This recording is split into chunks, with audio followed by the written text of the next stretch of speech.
Episode start होते ही Marcus आना के कुछ ज़्यादा क्लोज आ जाता है और जिसके पहले क्योंकि समझ पाए कि भला अचानक से इसको हो क्या गया और भला ये ऐसे क्यों बिहेव कर रहा है, वो उससे कुछ क्वेश्चन नहीं पूछ पाए। अगले सेकंड तो मार्कस नहीं पता क्यों बट आना को पकड़ के उसको थोड़ा सा साइड में रखे हुए बेड के पास ही रख देता है, जिसपे तो अब ज़्यादा कन्फ्यूजन में भी थी। और फिर जिसके पहले क्यों आगे कुछ और भी समझ पाए, हम लोग देख पा रहे थे कि मार्कस भला आना के कुछ ज़्यादा क्लोज आ गया था और तभी स्टोरी में सीन ऐसी आगे ही बढ़ रहा था, जो चीज़ तो मैं क्लियरली अच्छे तरीके से स्टोरी में आगे बढ़ते हुए दिखाई दे रही थी। और तभी तो कंफ्यूज होते हुए कहती भी कि सेम है, मैं तो कंफ्यूज हूँ कि मार्कस को भला भी ऑल ऑफ अ सडन हो क्या गया और ये असबेर तो ऐसे बिहेव नहीं कर रहा था, तो क्या फाइनली क्या इसको थोड़ा सा अजीब लग रहा है या फिर कुछ और, मुझे तो कोई भी समझ में नहीं आ रहा। बट हाँ, मुझे मार्कस को देख के ऐसा फील हो रहा है कि नहीं पता क्यों बट इसके अंदर किसी तरीके का तो हिडन फ्रस्ट्रेशन है जो कि बस बाहर आ जा रहा है। ये तो नहीं पता क्यों बट बहुत ज़्यादा फ्रस्ट्रेटेड फील कर रहा है आज। और कहती कि सही में इसके एक्सप्रेशन भी आज मुझे हर रोज़ की तरह एज यूजुअल नहीं लग रहे जैसे कि मार्कस के रहते हैं। और फिर जब ऐसी मार्कस तो आना के क्लोज आ ही गया था और तब इस लैज होता है कि शायद से वो आना के साथ थोड़ा सा कुछ ज़्यादा रूडली बिहेव कर रहा है और आना के फेस एक्सप्रेशन तो उसे ज़्यादा अलग तरीके के दिखाई देते।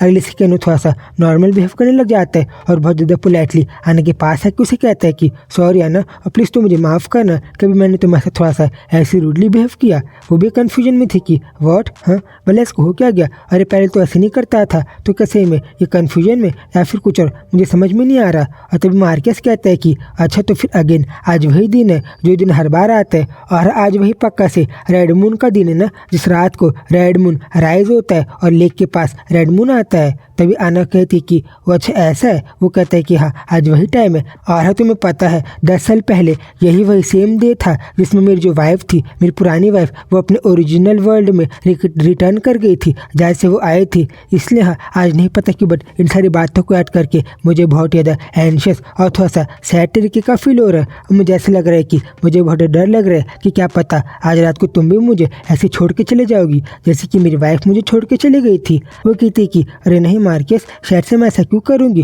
और से में मैं तो ऐसा करने के बारे में और तुम्हें लीव करने के बारे में कभी सोच भी नहीं सकती। और वेल मैं तुम्हें बता दे रही हूँ कि हम लोग तो ये भी सोच रहे हैं ना कि हम लोग एक चाइल्ड को इस वर्ल्ड में लाएंगे या पता या फिर कुछ और। तो येट मैं तो जब इस काम को करने में भी अपने आप को मैनेज नहीं कर पा रही तब भला मैं अपने वर्ल्ड में कैसे जाऊँगी, क्योंकि मैं तो एक बार प्रेग्नेंट भी नहीं हो पा रही और बाकी चीज़ें। जिसको शांत रहता है और उसे कहता है कि सो तुम्हें finally would you take it, अगर तुम्हें मौका मिलेगा कि आज रात को तुम किसी और की हेल्प से अपने वर्ल्ड में वापस जा सकती हो तो क्या तुम जाओगी। वो कंफ्यूज थी कि भला वो उसे क्या ही कहे और वो कन्फ्यूजन में कहती कि वेल एज ऑलवेज मेरा आंसर जो था वो तो रिमेन सेम ही रहेगा और ऑफ कोर्स मैं कभी भी क्या तुम्हें लीव करूँगा फिर नहीं, इन चीज़ों को लेकर तो मैं भी थोड़ी सी कन्फ्यूज हूँ। और वो कहती कि अब हाँ मैं मार्कस को क्या कहूँ, इस बारे में तो मुझे भी कुछ नहीं पता। और ऐसे वो लोग थोड़ा सा एक दूसरे के साथ साइड में बैठे थे और दोनों बस शांति थे। तभी अगली सेकेंड मार्कस को आना के ड्रेस को थोड़ा सा ठीक करने लग जाता है और उसे बताता है कि वेल तुम्हें पता है स्वशील जो था मेरा सन, वो मेरी वाइफ ने तो उसको कभी भी अपने उसको फीड भी नहीं किया, उसको कभी अपने हाथों से खाना भी नहीं खिलाया। और या फिर नहीं, अगर मैं तुम्हें सच बताऊँ तो उसने कभी भी मेरे चाइल्ड विशील्ड को कभी उसको अच्छे से देखा भी नहीं और उसको कभी भी फेस ही नहीं किया। और इसलिए मैंने अपने आप को बस ये समझाया कि परहैप्स ये सब चीज़ें बस इसलिए क्योंकि वो रेडी नहीं थी और या फिर ना बटा शायद से मैं बस गलत था और शायद से वो उसने तो अपने हार्ट को हमेशा से प्रिपेयर ही करके रखा था कि वो मुझे और अपने चाइल्ड को यहाँ पे छोड़ के वापस अपने घर चले जाएगी। और आई मीन तुम्हें तो पता होगा ना कि अगर वो हम दोनों को अबेंडन करके मुझे और स्वशील्ड को अगर अपने वर्ल्ड में जाने वाली है तब भले अपने आप को हम दोनों से कनेक्ट भला क्यों ही करेगी। और इन द एंड प्रोबेबली मुझे ऐसा लगता है कि तुम उसकी तरह ही करोगी और जब अगर तुम्हें चांस मिलेगा तो तुम मुझे और हमारे इस वर्ल्ड को छोड़ के वापस अपने ओरिजिनल वर्ल्ड में ही चले जाओगी। वो कहती कि अरे नहीं मार्कस नेवर, मैं तो ऐसा करने के बारे में सोच ही नहीं सकती, और स्पेशली जब हम लोग ऐसा सोच रहे कि मैं एक चाइल्ड को बेयर करूँगी तब भला मैं ऐसा क्यों ही करूँगी। वो कहते हैं कि नहीं तुम झूठ कह रही हो और मुझे पता है कि अगर कभी तुम्हें मौका मिलेगा तो शायद तुम ऐसा कर सकती हो। बट वेल एक और बात, अगर बाई चांस कभी तुम अगर कभी चाइल्ड को बॉर्न भी करती हो तब अगर तुम्हें उसके बाद मौका मिलेगा कि तुम अपने वर्ल्ड में वापस जा पाओ तब क्या तुम जाओगी। उसके बाद को कहते उसको अपने पास ही खींच लेता है और कहता है कि वेल तुम्हें मुझे बताओ कि अगर मान लो कभी बाई चांस कोई चाइल्ड भी आता है तब क्या तुम इन सब चीज़ों के होने के बाद अपने वर्ल्ड में वापस जाने के बारे में सोचोगी। बट वेल तब क्या होगा, मान लो अगर तुमने किसी चाइल्ड को किड को इधर वर्ल्ड में लाया और अगर वो अपने पैरों में चलना चालू कर दिया, उसने बातें करना चालू कर दिया, उसे पता चला कि तुम तो यहाँ पे हो ही नहीं, तब भला क्या होगा। और वेल तुम बताओ, अगर बाई चांस तुम इस दुनिया में कीड़ को लाने के बाद अगर बाई चांस वापस चलेगी तब भलो से लोगों की किस्मत का क्या होगा और फेट का, जो लोग तुमसे अटैच थे। इसलिए बस मैं भी कंफ्यूज हूँ कि आगे तुम क्या करोगी।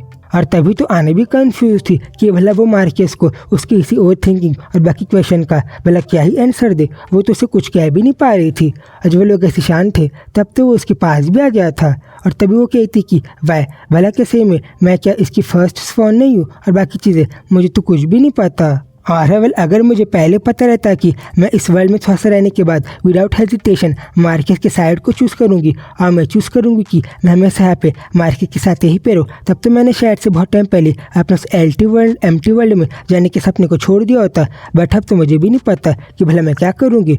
और वो कन्फ्यूजन में आना कहती है कि मैं तो खुद वंडर करती हूँ कि वेल आगे आज होने क्या वाला है। बट वेल बाई चांस अगर कभी मैं डिसअपियर होगी या फिर बाकी चीज़ें या फिर मैं इसके लाइफ से डिसअपियर होगी तब भला इसका क्या होगा। मैं तो बन कंफ्यूज ही हूँ। और वो कहती है कि बैठा मैं मार्केस की सारी बातों को सुनने के बाद ये डिसाइड भी करती हूँ कि मैं अपने पुराने वर्ल्ड में कभी भी नहीं जाऊँगी और मैं हमेशा यहाँ पे मार्केस के साइड में रहूँगी। तभी मुझे पता है कि मार्केस का जो पहला और जो ओनली लव था वो तो बस मॉर्शलनेस वही लड़की थी। इसलिए नो मैटर मैं कुछ भी कर दूँ मैं तो मार्केस के वो लव को अर्न नहीं कर सकती जो लव उसके लिए अपनी पास वाइफ और बाकी लोगों के लिए था।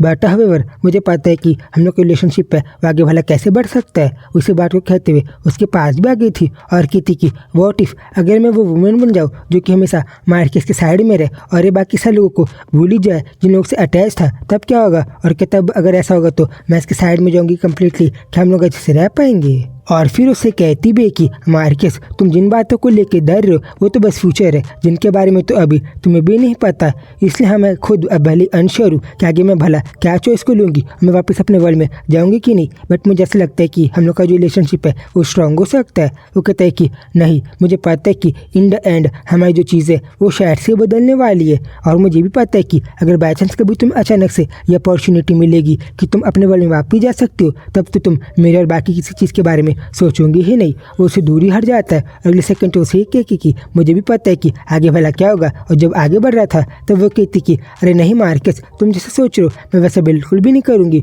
और तुम्हें बस गलत फहमी ही है। वो कहता है कि हाँ ठीक है ये चीज़ तो बस अब टाइम ही बताएगा कि अगर तुम्हें मौका मिलेगा तब तुम क्या करती हो, हम लोग का फ्यूचर भला कैसा दिखाई देता है। और कहते हैं कि ठीक है आना इनफ, हम लोग ने आज के लिए बहुत अच्छे से बात कर लिए और शायद से हमें अपने दूसरे काम को करने के लिए आगे बढ़ना चाहिए। और फिर वहाँ से आगे बढ़ जाता है। जिसके बाद फिर आना भी गेट को लगाने के बाद वो थोड़ा सा शांत हो गई थी और कहती भी कि सही में हाउ फुलिश, मैं भला कितनी ज़्यादा गलत थी। और हवेल मार्केस तुम्हें तो उस तरीके के भट द सैड फेस को बनाने की जरूरत नहीं थी। और हवेल अगर तुम ये सारी चीज़ों को अपने मन के अंदर फील कर रहे थे तब तो तुम मुझे सीधा ये सारी बातें बता सकते थे, ना कि तुम्हें मुझसे वैसे बात करना चाहिए था। और वेल मैं तुम्हें बता दे रही हूँ कि तुम्हें कभी भी मेरे बारे में डरने की जरूरत नहीं है और हम मुझसे जितना हो पाएगा मैं तो हमेशा तुम्हारे साइड में ही रहूँगी। और मैं होप करती हूँ कि हम लोग हमेशा एक दूसरे के साइड में ही रहे। और फिर जब इन्हीं बात को कहते हुए आगे बढ़ी रही थी और वो बेड में बैठ गई थी तो वो कहती कि सही में इतने सारे बातों और बाकी चीज़ों के बाद मुझे तो बहुत ज़्यादा एग्जॉस्टेड फील हो रहा है। बट अगले सेकंड उसे अचानक से अपने बेड के नीचे से किसी की आवाज़ सुनाई देती है, जिसको देख के कन्फ्यूज में आ गई थी कि वॉट भला मुझे अचानक से आवाज़ कैसे सुनाई दी। वो तो बहुत ज़्यादा घबराने भी लग जाती है कि वॉट एक मेल की वॉइस, भला मुझे अचानक से किसी लड़की की आवाज़ कैसे सुनाई दे रही है। वो तो घबरा भी जाती है और फिर अगले सेकंड तो बहुत डेंजर फील करने के बाद बिना समय बिताए वहाँ से आगे बढ़ जाती है और सुन के भागने लग जाती है क्योंकि उसे पता चल गया था कि पक्का वहाँ पे कुछ ना कुछ तो गड़बड़ है। बट तभी अगले सेकंड वो पर्सन बैठ के नीचे से चिल्लाता है कि अरे प्लीज़ तुम यहीं पे रुक जाओ और मैं तुम्हें सच बता रहा हूँ कि मैं कोई पागल या फिर फ्रीक नहीं हूँ और अस्वेर मैं सच बोल रहा हूँ। वो कन्फ्यूजन में थी कि वॉट ये जो वॉइस है ये तो मुझे नहीं पता क्यों बट जानी पहचानी लग रही है। तभी वो पर्सन बैठ के नीचे से कहता है कि वेल मेरे अपने भी कुछ रीज़न है जिन कारण के कारण मैं यहाँ पे छुपा हुआ हूँ। और वेल मैंने सुना है कि मेरी जो यंगर सिस्टर थी वो यहीं पे रह रही है, इसलिए हमें अपने आप को बचाने के लिए यहाँ पे छुपा हुआ हूँ। इसलिए प्लीज़ तुम मेरी हेल्प करो और प्लीज़ तुम मुझे बचा लो। और हाँ प्लीज़ चाहे कुछ भी हो जाए बट तुम प्लीज़ मुझे इस रूम से भगाने के बारे में मत सोचो या फिर किसी और को मेरे बारे में बताओ। तभी आना भी कन्फ्यूज होते हुए उस बेड के नीचे आती है और फिर जैसे वो झाँकती है कि भला वहाँ पे कौन है, वो तो अगले सेकंड बहुत शौक हो जाती है क्योंकि उसे दिखाई देता है कि उस बेड के नीचे और क्यों नहीं बल्कि जोसेफ था, जिसकी हालत तो कुछ ज़्यादा बुरी हुई थी, जैसे कि उसके साथ कुछ ना कुछ तो गलत हुआ है। इस चीज़ को देख के तो पहले से भी अब ज़्यादा कन्फ्यूज हो गई थी। तो फिर अब भले यहाँ पे क्या कर रहा है और अब आगे स्टोरी में क्या होगा, तब इस इंटरेस्टिंग ट्विस्ट के साथ ये चैप्टर पे ख़त्म हो जाता है।